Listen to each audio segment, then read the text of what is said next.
Ayun guys, flex ko lang tong bahay na to. Talagang sobrang na-miss ko ito. Ito yung, dito ako nakatira dati. Pero, laki nito eh. Tapos yung kapitbahay namin, yung pangalawa, yung pangatlo, doon naman ako nakatira. Sa ngayon. Oo, dito kami dati oh.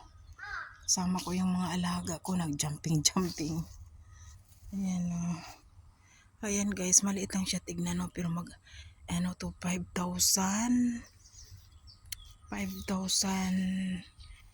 yan.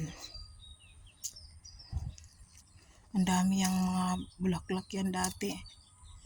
Ayan.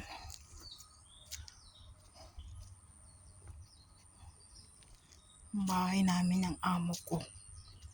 Parang nainiba to. Dato kasi wala tong ceiling dito. Yun, kamatisan. Meron kami mga upuan sa likod.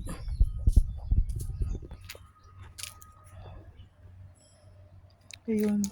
Yun yung entrance namin. Dati kasi may falls yan eh, may fountain.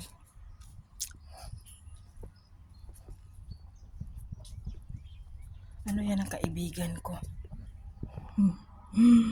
Ano ng opisina ng amo niya? Ano yan?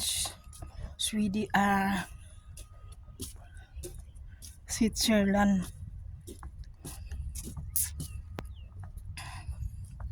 Ayan. Pag wala yung amo ko dati, dito kami dito kami nag-swimming, nag-barbecue. Hindi ko alam kung gagawin to kasi mga pitbahay lang ako guys. Wala. Dito kami may table. Ayun. Ganyan lang.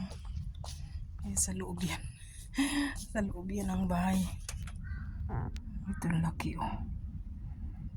Diba? Ang laki niya.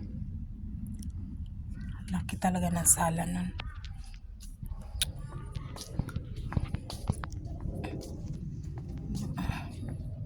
May mga upuan. Dami din lang gamit. Dito ako dati. Naging gardener pa ako noon. Ayun. Ayun. Ganun din ang forma eh.